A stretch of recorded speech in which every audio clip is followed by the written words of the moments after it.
कोशंबेरी तिवाल की है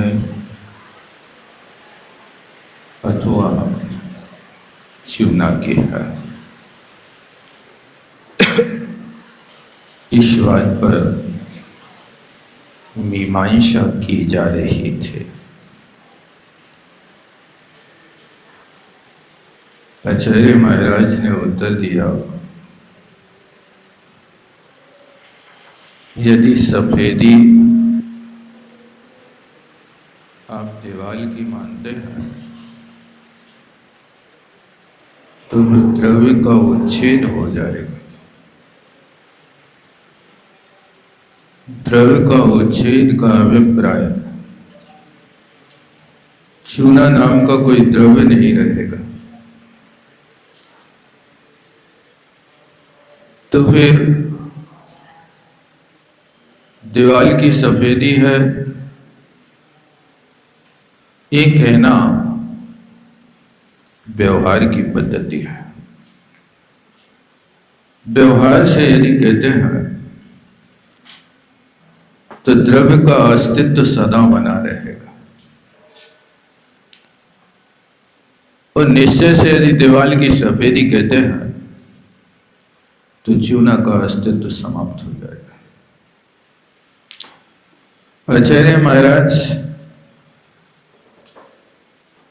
द्रव्यानी योग की पद्धति से द्रव्य का हर तरीके से परिचय कराना चाहता है। द्रव्य और गुण पर्याय, ये तीनों चीजें एक द्रव्य की अन्वयी है। लेकिन भेद इतना समझना कि मूल द्रव्य क्या है, उस द्रव्य का गुण क्या है, और उस द्रव्य की पर्याय है तो द्रव्य की पर्याय है कि गुण की पर्याय।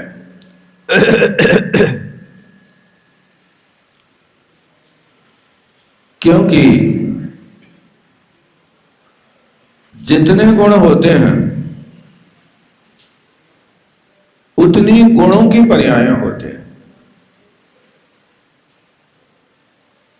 और जितने गुण हैं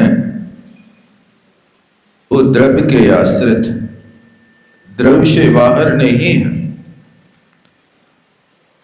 इसलिए द्रव्य की पर्याय एक समुदाय रूप से कही जाती है,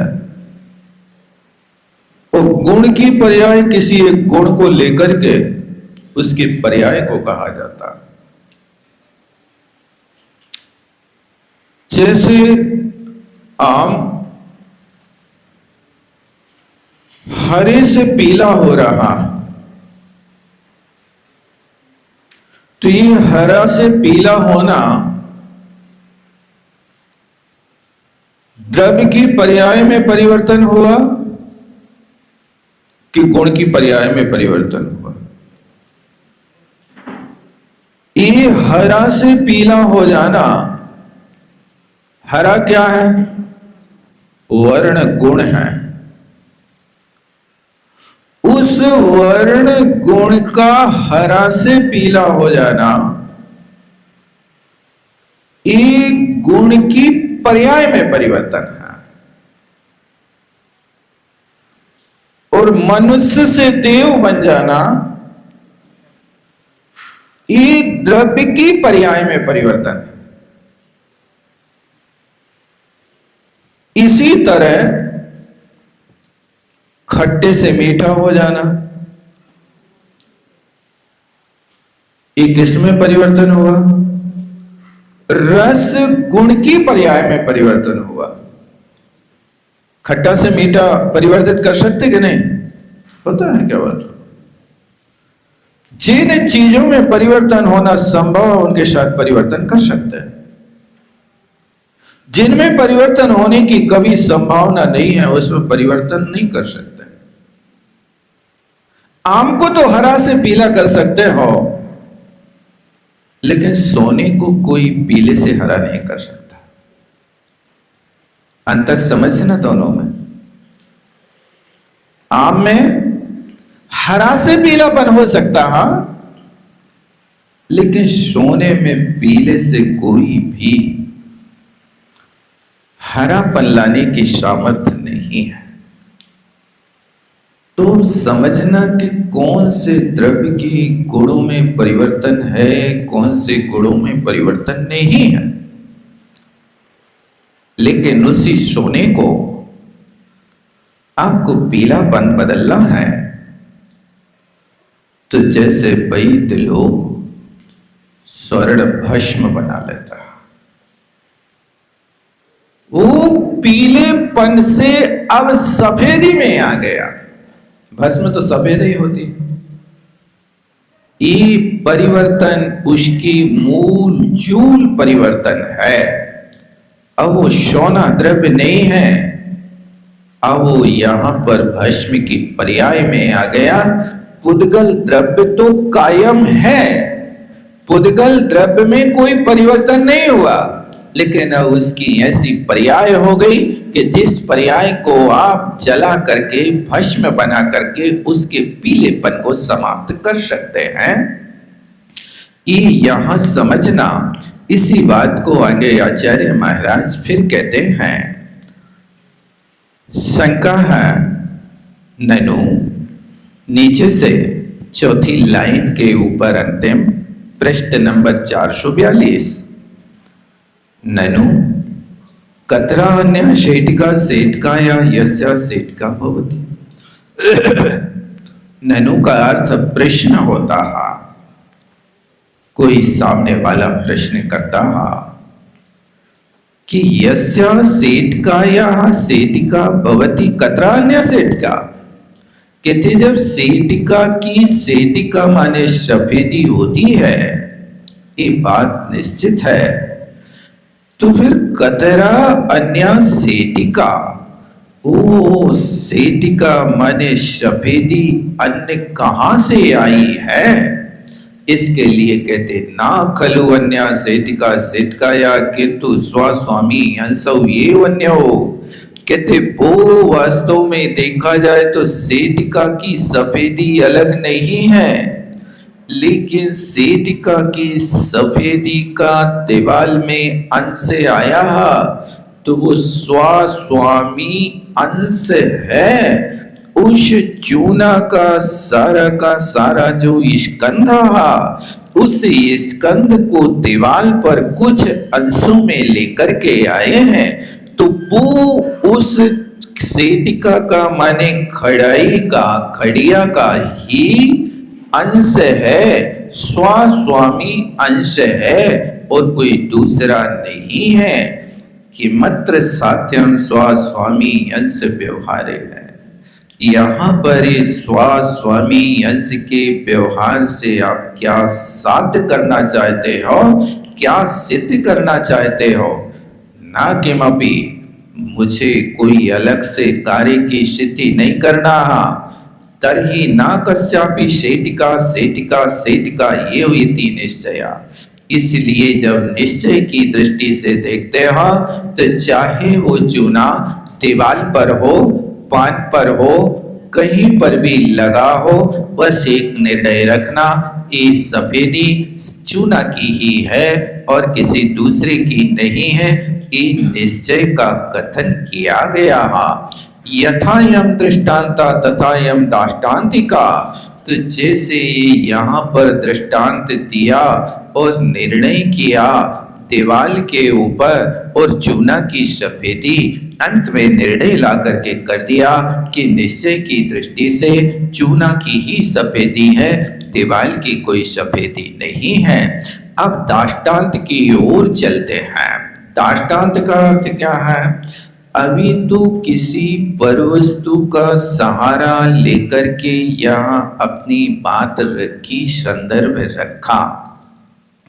अब मूलतः जिस द्रव्य का स्वरूप हमें समझना है, उस द्रव्य को यहाँ दृष्टांत के रूप से समझाते हैं। चूंकि दृष्टांत के माध्यम से बुद्धि में दृढ़ता आती है, बुद्धि में समझदारी आती है।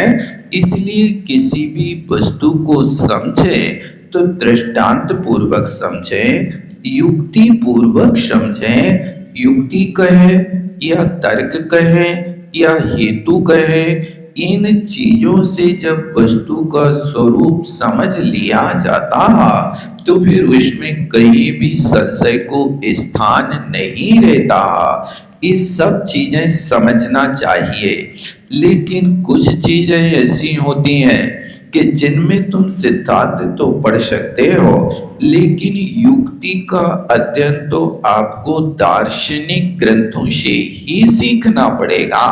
क्योंकि जब तक आप न्याय ग्रंथों में प्रवेश नहीं करेंगे तब तक आपको दूसरों के मत का भी तो पता नहीं चलेगा कि सामने वाला क्या मानता है और हम क्या मानते हैं, हमारी कहाँ चूक है और सामने वाले की कहाँ चूक है।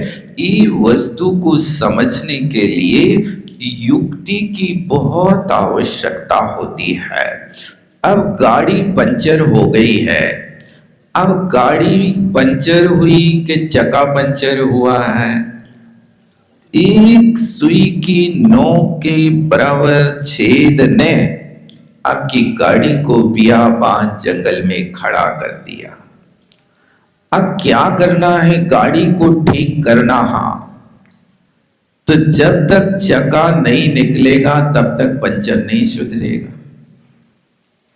अब चक्का निकालते हैं तो गाड़ी धराशायी हो जाती है। क्या करें, उस चक्का के स्थान पर थोड़ी देर के लिए जैक लगा देता है। जैक से गाड़ी चलती है क्या? गाड़ी चलती नहीं है, लेकिन गाड़ी को चलाने का तरीका है। गाड़ी, क्योंकि जब तक हम गाड़ी को उस आधार पर खड़ा नहीं करेंगे, चक्का को बाहर नहीं निकालेंगे, चक्का को ठोक पीट करके पानी में डुबो करके उसके पंचर को जब तक नहीं खोजेंगे और उस पंचर का जब तक इलाज नहीं करेंगे, जब तक वो हमारा चक्का तंदुरुस्त नहीं होगा तब तक तो आपको गाड़ी को जैक पर खड़ी करना पड़ेगा। जैक की जरूरत है कि नहीं है? निश्चय से है कि व्यवहार से है? गाड़ी जैक से चलती कि चक्का से चलती है? कैसे चलती है भैया? गाड़ी भले ना चले लेकिन काम तो चलाना पड़ेगा। काम तो ऐसा चलाना पड़ेगा कि आप गाड़ी को इस तरीके से पहले खड़ी करिए, तब आपको गाड़ी से चक्का फ्री हो पाएगा, अन्यथा नहीं हो पाएगा। तो ये निश्चय नहीं है, ये सिद्धांत नहीं है, इसका नाम युक्ति है। थोड़ी देर के लिए युक्ति से जैक के ऊपर गाड़ी खड़ी करो। कब तक करना? जब तक तुम्हारा चक्का तैयार ना हो जाए। पंचर तो सुधर गया, लेकिन वो चक्का यथा स्थान सेट ना हो जाए। यथा स्थान सेट करने के बाद फिर धीरे से जैक निकाल लिया जाता है, चक्के पर गाड़ी खड़ी कर दी जाती है। इसी तरह मोक्ष मार्ग में भी जैक की जरूरत है। क्या है? देखो, रत्नत्रय तो ले लिया, अब वो व्यवहार रत्नत्रय यदि निश्चय रत्नत्रय पे नहीं आ पा रहा तो उस व्यवहार रत्नत्रय से अब अपन क्या करें? जैक लगाओ। व्यवहार रत्नत्रय का पालन करते हुए स्वर्ग चले जाइए। एक भाव रुक जाइए, उस एक भाव के लिए तुमने जैक चढ़ा दिया। कितने देर के लिए? एक सागर से लेकर 33 सागर के लिए आपकी गाड़ी पर जैक चढ़ा है। अब उसके बाद वहां से आए, जैक चढ़ा करके गए थे, 33 सागर का काल व्यतीत करके, फिर श्रावक बन करके, फिर मुनि बन के, फिर भगवान के समो शरण में जाके छायक सम्यक दर्शन प्राप्त करके छपक श्रेणी आरोहण करके अब अपनी गाड़ी को बिना ब्रेक के हाईवे पर चलाना। कब तक? 8वें गुणस्थान से लेकर के 12वें गुणस्थान तक एक ऐसा हाईवे है कि यहां बीच में कोई ब्रेकर नहीं, कोई मोड़ नहीं, कोई प्रकार की बाधा नहीं, कोई रेड बत्ती नहीं, बस सीधे आप चलिए। 8वें गुणस्थान से 12वें गुणस्थान में थोड़ा जैक लगाइए। जो पुराने और ट्यूब टायर चका हैं एक बार चेक कर लो उनको भी। गाड़ी तो अभी कुछ नहीं है, लेकिन गाड़ी चलाने के पहले ड्राइवर लोग सारे नट बोल्ट चका, अब वो चका को कभी कभी यूं मुक्का मारता है।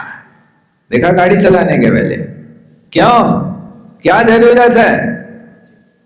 टकरा रहे हो तुम वाहन से? टकरा नहीं रहे, परीक्षा कर रहे हैं। हवा बराबर है कि नहीं उसको देख लिया जाता है। तेल बराबर है कि नहीं उसको देख लिया जाता है। ये सब चीजें वो पहले परीक्षण कर लेता है। 12वें गुणस्थान में सब कुछ हो गया, अब वहां काम करेगा। अभी तक तो 10वें गुणस्थान तक एक सूत्री कार्यक्रम था। कौन सा एक सूत्री कार्यक्रम? सिर्फ मोहिनी की सेना को धराशायी करने का लक्ष्य था। 10वें गुणस्थान तक अभी किसी से बोलेंगे नहीं, किसी को छेड़ेंगे नहीं, किसी से कोई दूसरी बात करेंगे नहीं। एक ही लक्ष्य है, जैसे हो तैसे मोहिनी की सेना को साफ करना है। तो 10वें गुणस्थान से जैसे 12वें गुणस्थान में पहुंचे, अब यहां पृथक वितर्क शुक्ल ध्यान का काम था वो यही रह गया। अब 12वें गुणस्थान में पहुंचेंगे, नई भूमिका बनाएंगे, नया ध्यान बनाएंगे। उस नए ध्यान से अब 3 सूत्री कार्यक्रम करेंगे। कौन से 3 सूत्री कार्यक्रम? ज्ञानावरणी, दर्शनावरणी, अंतराय की 16 प्रकृतियों को बिल्कुल जड़ मूल से साफ करेंगे। और फिर यहाँ ये 3 सूत्री कार्यक्रम अंतर मुहूर्त के भीतर होकर के जाकर के अब 5000 धनुष ऊंचे सिंहासन पर बैठकर वहां सारे के सारे देवता लोग केवल ज्ञान कल्याणक मनाने के लिए आएंगे। ओ धन्य है परमात्मा, धन्य है परमात्मा, तुम निर्खत मुखों मिली मेरी संपत्ति आज। कहाँ चक्र की संपदा, कहाँ इंद्र साम्राज्य। इस तरह से ये निश्चय की पद्धति से कार्य होगा। लेकिन जहां तक ये कार्य नहीं हुआ तब तक के लिए अपन को कार्य करना। इसलिए आचार्य भगवान कहते हैं कि भैया आत्महित चर्चा से नहीं चर्या से हुआ करता है। चर्चा करते रहते हैं, ग्रीवक वासी तो सागरों सागरों चर्चा करते हैं, लेकिन चर्या से शून्य रहते हैं। देव गति चारित्र शून्य रह गई। ये देव गति चारित्र शून्य रह गई। देव बन करके भी हम भगवान के समो शरण में बैठ करके भी अपना काम नहीं कर पाए। इसलिए हम तो विषयों की लहर में बह गए, मुक्ति का मार्ग मिला पर रह गए। ये विषयों की लहर इतनी तेज है कि हम सोचते रहते हैं कि हम चले जाएं। जैसे वो राजगृह में लिफ्ट लगी है, उस लिफ्ट का नियम है कि खड़ी नहीं होगी, जब से चालू होगी और उस चलती लिफ्ट में ही लिपटना है। समझ रहे ना? उस चलती हुई लिफ्ट में जो साहसी व्यक्ति साहस करके चढ़ जाए तो यात्रा कर लेगा। और यदि सोचे कि यदि हम नहीं चढ़ पाए तो हाथ पैर टूट जाए, इसलिए जो सोचते रहते हैं उनके सामने से पलकिया दर पलकिया निकलती जाती है, लेकिन पैर नहीं उठा पाते हैं। और जो साहसी होते हैं उसके हैंडल को पकड़ करके लपक करके उसमें बैठ करके यात्रा चालू कर लेते हैं। आप लोगों ने देखा, कभी करी यात्रा कि नहीं करी? पहले तो ये सिस्टम था उस लिफ्ट का, अब क्या है पता नहीं है, बदल गया हो तो पता नहीं है। ये लगता था कि मैं भी वहां खड़ा खड़ा सोचता रहा, मोक्ष मार्ग यूं ही चल रहा है, अजस्र चल रहा है, रुका नहीं है। लेकिन कितने साहसी इस पर सवार हो पाते हैं, इसके लिए साहस की जरूरत है, अन्यथा तो हो नहीं सकता।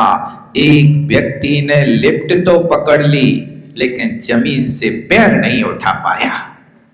अब वो जमीन से पैर नहीं उठा पाया, कुढ़र गया, दशा बिगड़ गई। वो तो बढ़ रही है आगे। यही दशा है कि हमारे सामने से मोक्ष मार्ग की लिफ्ट जा रही है, लेकिन तुम लिफ्ट की ओर लपक रहे हो कि विषयों की ओर लपक रहे हो?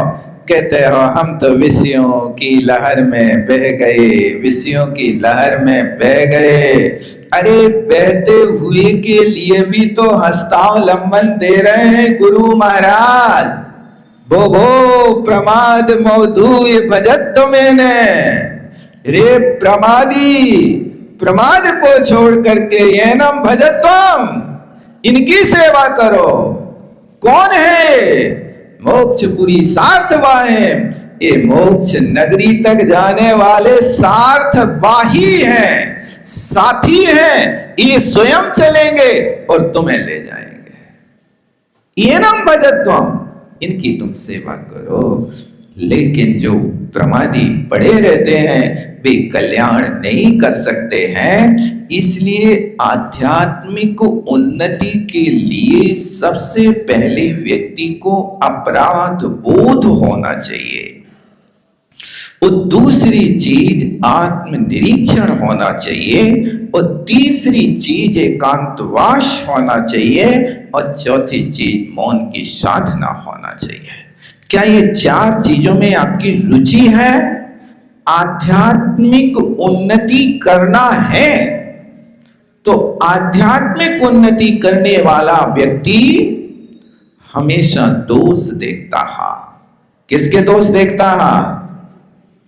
अपने के पर के दोषों के लिए तो भगवान से प्रार्थना करता है, हे भगवान दोषवादे च मौनम, दोषवादे च मौनम।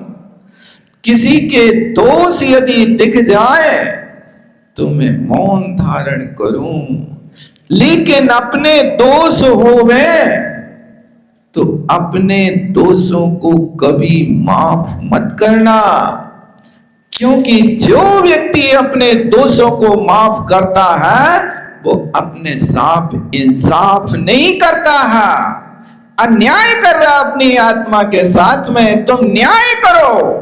यदि छोटा सा भी दोष हुआ है तो उस दोष को स्वयं मिच्छामि दुक्कड़म, ये चूक अब नहीं होगी, ये अंदर से भावना होना चाहिए। और वो दोष होने पर ऐसी पीड़ा होना चाहिए, अंतो वंतो टचमी पश्चातावेड़ बेअंतो, हे परमात्मा में पश्चाताप करता हुआ अपने अंदर में ऐसा जल रहा हूं, ऐसा जल रहा हूं कि जैसे मछली को पानी से निकालने पर पीड़ा होती है और उस मछली को पानी से निकाल कर कोई जमीन में ना रख करके धधकते अंगारे में डाल दे, तो जैसी उसकी पीड़ा होती है वैसी पीड़ा परमात्मा मैंने जो अपराध कर लिया वैसे मैं तड़प रहा हूं। ऐसी आंतरिक पीड़ा जिस व्यक्ति को होती है वो व्यक्ति ही आध्यात्मिक उन्नति कर सकता है। आध्यात्म क्या वस्तु है? आत्मनि इति अध्यात्म, बस आत्मा के प्रति ही सतर्क रहना, जागरूक रहना, चौकन्ने रहना। जैसे बॉर्डर पर खड़ा हुआ सैनिक पलक भी नहीं झपकता है और हमेशा बिल्कुल बंदूक को ताने हुए, निशाना लगाए हुए हमेशा खड़ा हुआ है। थोड़ी सी भी कहीं पत्ते की खड़खड़ की आवाज आ जाए तो वो बिल्कुल अपने आप में उस खड़खड़ाहट की खोज में जुट जाता है। ये सैनिक मोक्ष मार्ग के सजग पहरी थोड़ा सा भी दोष हो जाए तो इस तरह से अपने आप का निरीक्षण करता है। इसलिए अपराध का बोध हो। अपराध और राध, देखो राध में अपराध जुड़ा है। राध माने होता सिद्धि। राध कहें, सिद्धि कहें, संसिद्धि कहें, ये मोक्ष तत्व के विषय में कुंद स्वामी ने पहले इसका व्याख्यान कर दिया। और राध के आगे अप उपसर्ग लग गया तो वो अप उपसर्ग लगते ही अपराध बन गया। यानी राध जो सिद्धि थी, आत्म कल्याण का साधन था, उसको अप उपसर्ग लगते ही बर्बाद कर दिया, सिद्धि को बर्बाद कर दिया। उसका नाम अपराध है। उस अपराध का स्वयं को बोध हो। जैसे आपके पैर में कांटा लगता है तो कोई दूसरा बताता है कि आपको स्वयं को सुसंवेदन होता है। पैर में कांटा लगा है तो कोई दूसरा कहेगा काहे भैया तुम्हारे पैर में कांटा लगो। अपने आप में अनुभूति होती है, कांटा लगा है, तत्काल निकाल देते हैं। ये अपराध बोध हुआ तो तत्काल दोषों पहला सोपान है। और दूसरी सीढ़ी है कौन सी? आत्मनिरीक्षण करते रहो। क्या है आत्मनिरीक्षण? हे आत्मा, अहमिको खलु शुद्धो राण दंसन सदा रूबी।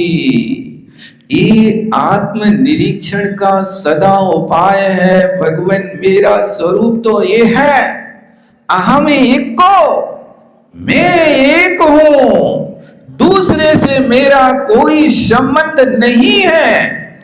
खलु शुद्धा, शुद्धो और नान दंसन मयी, ज्ञान दर्शन से भरा हुआ सदा अरूपी स्वभाव है।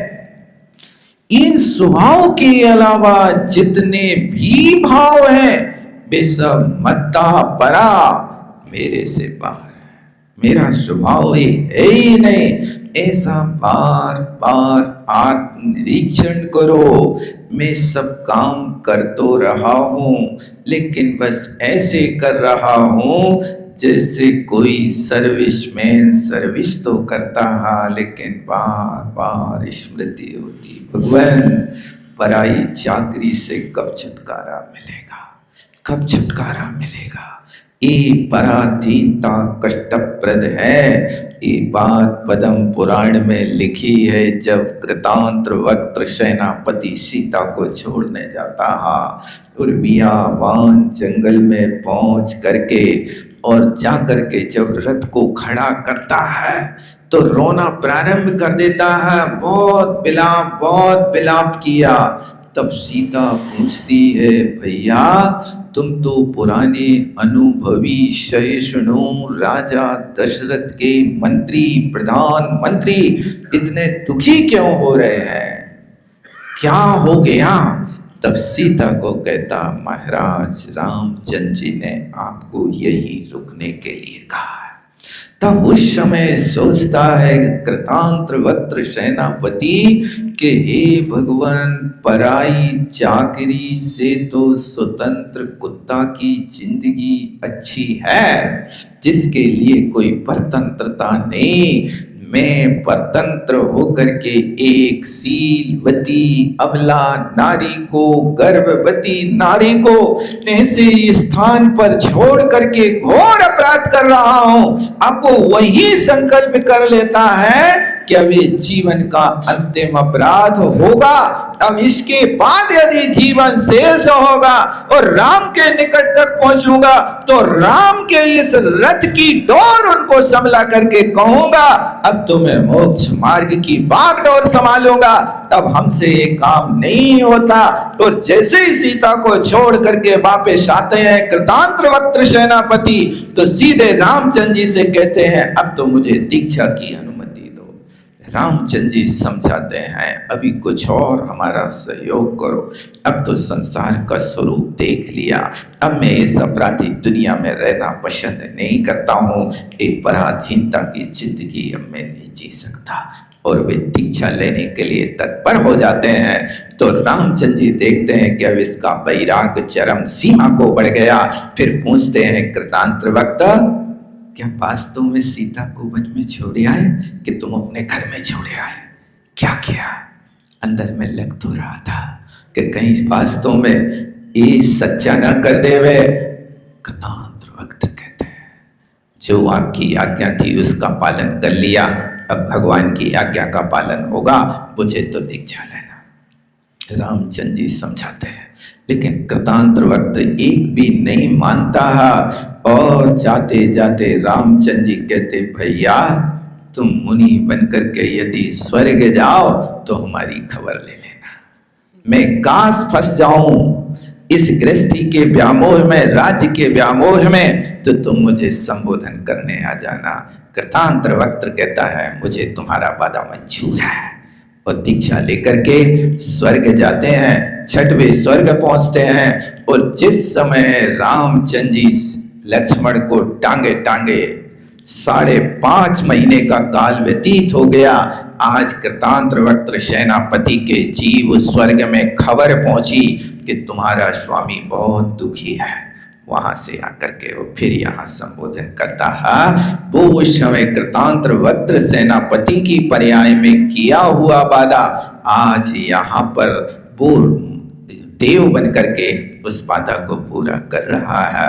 ये बीच में रुकने की एक ब्रेक जर्नी है, फिर इसके बाद मोक्ष जाना है। तो कहने का मतलब है कि आध्यात्मिक उन्नति करना है तो सबसे पहले अपराध बोध हो। बार बार छोटे भी अपने दोस्त को माफ मत करना, ये मत कहना इतना तो चलता नहीं चलता। मोक्ष मार्ग में वही कर्तव्यप्रद है, और अपने प्रति हमेशा ईमानदार बने रहना। दूसरों के प्रति तुम जितनी ईमानदारी दिखाते हो, अपने मोक्ष मार्ग के रास्ते में इतने ही ईमानदार रहना। अपने साथ बेईमानी मत करना, अपने साथ गद्दारी मत करना। एकासन किया है तो ईमानदारी से करना। हम तो भैया एकासन करते हैं और शाम को पानी ले लेते हैं और दोपहर में एक बार एक कप चाय पी लेते हैं, हम तो ऐसा ही एकासन करते हैं।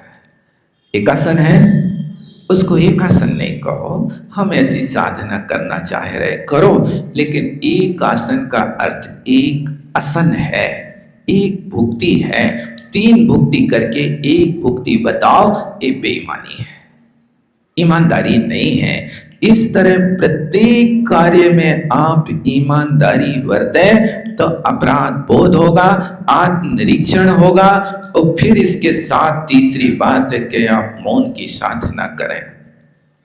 मौन की साधना करने वाला व्यक्ति बहुत सारे पापों से बच जाता है। बार बार अपने अंदर भावना रखो कि किसी प्रकार से अपने लिए बकवाद नहीं करना। इसलिए किसी ने कहा है जीवन जीना मौन से, मतलब रोटी नौन से। दोष न देखो नैन से, भक्ति करो चैन से। यदि आपको मोक्ष मार्ग का आनंद लेना है तो ये सूत्र अपनाना प्रारंभ करो। कौन सा सूत्र? जीवन जीना मौन से। मौन का जीवन जीने की कोशिश करो, बड़ा आनंद होगा आपको। यदि बातें करना हो आत्मा से करो, अपनी आत्मा से। बस ओंठ मत हिलाओ, जिह्वा हिलती है तो हिलाते रहो। इसलिए जीवन जीना मौन से, और मतलब रोटी नौन से। बस अपन को तो नॉन रोटी मिल जाए, इससे अपना गुजारा चल जाए, टिमटिमाते दीपक में तेल डल जाए, जीवन का यही तो सार है। इसलिए मतलब रोटी नॉन से, और दोष न देखो नैन से। अपनी आंखों से किसी के दोष मत देखो, और भक्ति करो चैन से, आनंद से। आप ऐसी भक्ति करो जैसी रावण ने कैलाश पर्वत के ऊपर भक्ति करी। भक्ति में व्यवधान खड़ा हो गया तो कहीं बाजार में खरीदने के लिए वो बीड़ा का तार लेने के लिए नहीं गया। हो भक्ति देखो, भक्ति में व्यवधान नहीं होना चाहिए। अपनी नस को आंख बंद करके निकाल करके और उसने बीड़ा के तार में जोड़ दिया और अपनी भक्ति में व्यवधान नहीं किया। क्या आपकी ऐसी भक्ति है? ऐसी जहां भक्ति होती है वो कल्याणदायी होती है। इसलिए याद रहेगा कि नहीं रहेगा? क्या करना? जीवन जीना मौन से के लौन से। आज की दुनिया देखो कैसी दिख रही है। पहले के लोग मौन से जीते थे, आनंद से रहते थे। आज के लोग लोन से जी रहे हैं। अभी कल बता रहे थे कोई भव्य आत्माएं कि 7 लोगों ने गाड़ी में बैठे बैठे प्राण खो दिए। क्यों? एक परिवार के 7 लोग कथा सुन के आए और 7 ने जहर खा लिया, बोले 7 मर गए। एक थोड़ा सा रह गया था अंतिम सांस में, वो बयान दे गया कि 20 करोड़ का कर्जा था इसलिए हम सब लोग मर रहे। क्या है? पहले के लोग मौन से जीते थे, आज लोन से जी रहे। हर व्यक्ति कर्जा में डूबा है और कर्जा की चिंता में न नींद आ रही है न भूख लग रही है। ये बहुत बड़ी समस्या आपने खड़ी कर ली। भैया काय को आकाश में उड़ रहे हो? जमीन में चलो। तुम्हारे पास जितनी पूंजी है उससे आधी रोटी खा पे मिल रही है तो आधी में गुजारा कर लो ना। लेकिन तुम लोन लेकर के और दुनिया भर के अपने ऊंचाइयां दिखाना, प्रदर्शन करना चाहते हो कि हम अंदर कैसे भी रहें। बाहर में तो 5 खंड की बिल्डिंग चकचकायमान दिखाई रही है, दुनिया देख ले कि जी ऐसे। भैया प्रदर्शन में नहीं, दर्शन में सुख है। इस तरह से ये मौन का जीवन जीना और कोशिश करना। एकांतवासा झगड़ा न झांसा। जहाँ एकांतवास होता है वहाँ कोई झगड़ा नहीं होता। इस तरह से यहाँ पर निश्चय और व्यवहार की बात को आचार्य महाराज ने कहा। अब पूरी टीका में आचार्य महाराज ने यही बात सेटिका की कही है और दर्शन ज्ञान चारित्र के साथ स्वस्वामी संबंध बनाया है। अपन इसका सार अंत में देख लेते हैं कलश नंबर 215 पृष्ठ 450 पर। इस टीका का अभिप्राय सिर्फ इतना है। इतने दिनों से अपन इसके अभिप्राय को समझ रहे हैं कि क्या आचार्य महाराज यहाँ बताना चाहते हैं। इसको आपको समझ में आ गया होगा। अब आगे चूंकि समय हो गया यहीं पर हम लेते हैं। चावणी के ज्ञान शेषु जय लोकालो सोवणी मस्तक धरू सदा देत